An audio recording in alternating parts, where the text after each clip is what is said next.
Hello bachcho, let's read the question. So the question says a manufacturer produces two types of soap bars using two machines, A and B. A is operated for 2 minutes and B for 3 minutes to manufacture the first type, while it takes 3 minutes on machine A and 5 minutes on machine B to manufacture the second type. Each machine can be operated at most for 8 hours per day. The two types of soap bars are sold at a profit of rupees 0.25 and rupees 0.50 each. Assuming that the manufacturer can sell all the soap bars he can manufacture, how many bars of soap of each type should be manufactured per day so as to maximize his profit? So आइए बच्चों इसका की concept लिख लेते हैं. की concept, सो बच्चों की कॉन्सेप्ट इसका हो जाएगा maximizing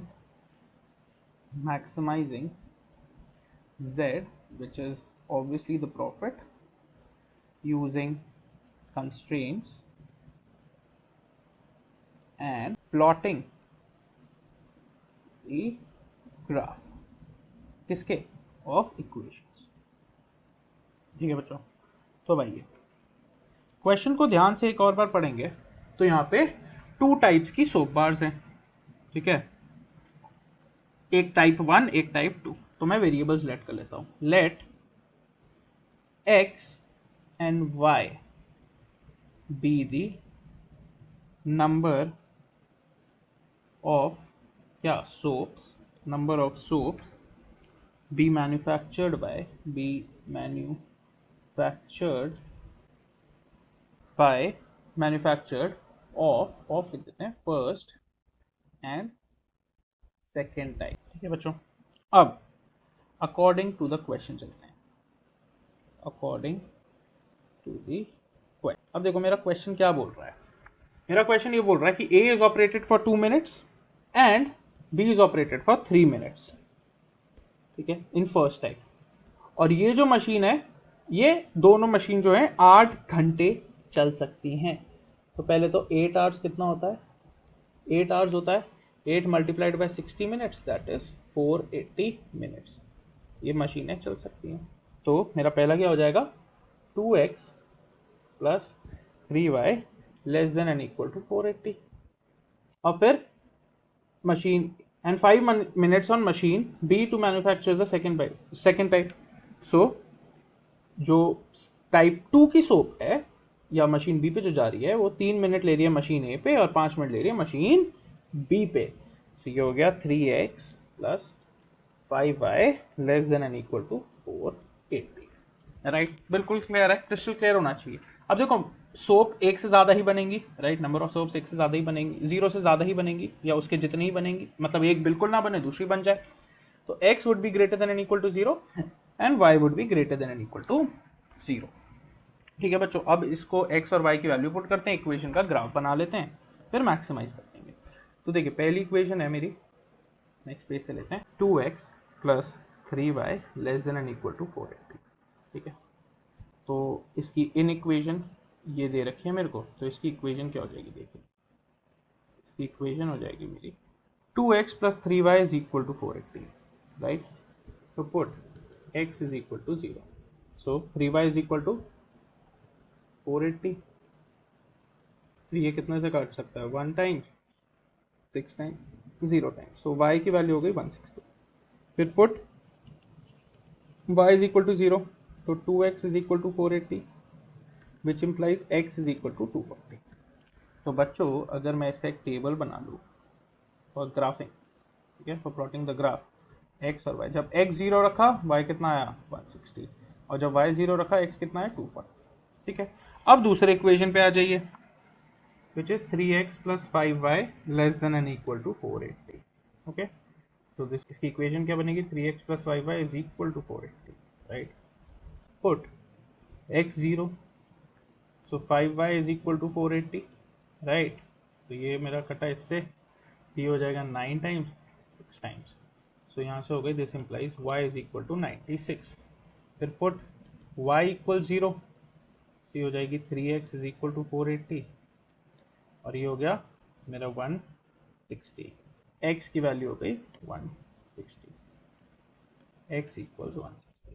ठीक है, अब फिर एक टेबल बनाइए x एंड y.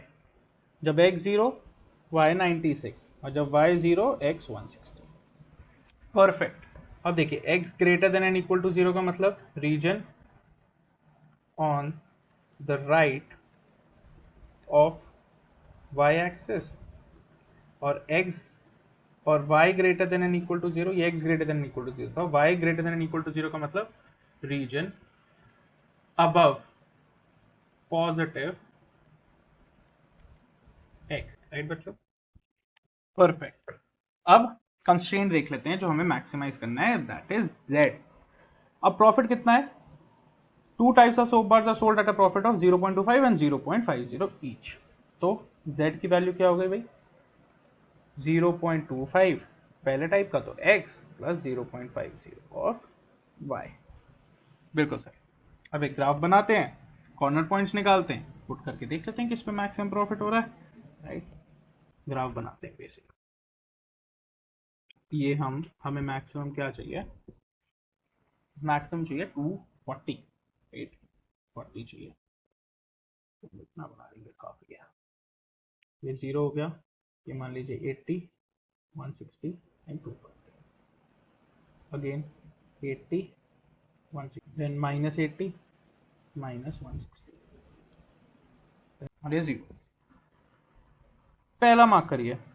पहला क्या है? x0 तो y 160, x0 तो y 160, ये हो गया मेरा 0,1। दूसरे पे आ जाइए, 240,0, x 240 0, ये हो गया 240, ज्वाइन कर दीजिए इसको एक इनडेफिनेट सॉलिड लाइन से। सॉलिड लाइन इसलिए क्योंकि इक्वल टू का साइन यूज कर रहे हैं। फिर दूसरे लाइन पे आ जाइए, x0 तो y 96, x0 तो y 96 नहीं, इधर होगा, तो x0 तो y 96, और फिर x 160 तो y 0, x 160 तो y 0। अब इन दोनों को भी ज्वाइन कर दीजिए एक सॉलिड इंडेफिनेट लाइन से। ये कितना हो गया? 160, 96, 0, सॉरी, 0। परफेक्ट, ठीक है, हमने डाल दिया। अब देखिए x greater than and equal to 0, तो ये पूरा रीजन जो राइट साइड पे जा रहा है, and y greater than and equal to 0, ये पूरा रीजन जो ऊपर जा रहा है पॉजिटिव x एक्सिस पे, राइट? अब हम क्या करते हैं? चेक फॉर 0 करते हैं और उसका रीजन बताते हैं। तो चेक फॉर 0,0 कर लेते हैं, ठीक है? तो मेरी पहली इक्वेशन क्या है? 2x plus 3y less than and equal to 480। So put x equal 0 and y equal 0। फिर क्या हो जाएगा? क्या 0 प्लस 0 छोटा होता है 480 से? Is it smaller? बिल्कुल होता है सर, ये ट्रू होता है। तो ये इसका जो रीजन होगा वो टूवर्ड्स ओरिजिन होगा बच्चों, जो रीजन होगा इसका टूवर्ड्स ओरिजिन होगा, ठीक है? फिर दूसरी इक्वेशन क्या है मेरी? 3x plus 5y less than and equal to 480। तो again put x equal 0 and y equal 0, right? तो 0 प्लस 0 क्या छोटा है 480 से? अगेन यस सर, बिल्कुल छोटा है, ट्रू। तो ये भी जाएगा टूवर्ड्स ओरिजिन। तो अब देखिए ये भी गया टूवर्ड्स ओरिजिन। तो अब देखिए मेरा कॉमन क्या बन गया? मेरा कॉमन जो एरिया बन गया वो तो ये बन गया, ठीक है? This is my common area. अभी हम ये रफ ग्राफ देख रहे हैं, अभी फेयर ग्राफ भी देखेंगे इसका, तो हमें समझ आएगा। तो मेरे कॉर्नर पॉइंट्स क्या बन गए? एक तो मेरा भैया बन गया 0,96, एक बन गया ये 0,0, और एक बन गया मेरा 160,0। तीनों अवेलेबल है। तो अब z की वैल्यू डाल के तब में देख लेते हैं कौन सा मैक्सिमम आ रहा है, राइट? तो z क्या है? 0.25x plus 0.50y। और मैं यहाँ पे लिख देता हूँ मेरे कॉर्नर पॉइंट्स। कॉर्नर पॉइंट्स क्या क्या हमने बोले थे? a 0,96, b 0,0 एंड c 160,0 बच्चों, राइट? अब now z at 0,96 first check.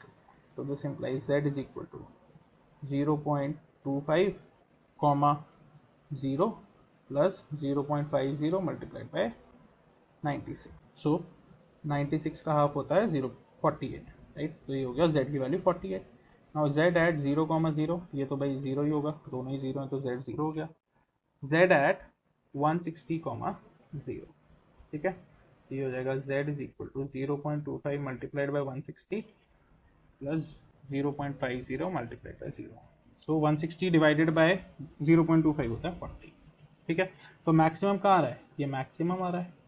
ठीक है, तो मैं लिख सकता हूँ कि z इज मैक्सिमम एट कौन सा पॉइंट, 0,96, 0,96 which is 48। ठीक है, which is 48। तो बच्चों देखिए, ये मेरा फेयर ग्राफ है, ये वही आ रहा है जो हमें रिक्वायर्ड है। ठीक है, जो हमें रिक्वायर्ड है which is 0,0, this is 160,0 and this is 0,90। Perfect. And तो हम एक स्टेटमेंट लिखते हैं, therefore the manufacturer should make किस पे आ रहा है सबसे ज्यादा, 0,96। तो पहले टाइप की तो कुछ बनाए ना, दूसरे टाइप की 96 सोप्स बनाए। Should make soaps of second type, should, या फिर यहाँ पे लिख देते हैं should make 96 soaps of second type. So the final answer is the manufacturer should make 96 soaps of second type. I hope you understood it well. Best of luck.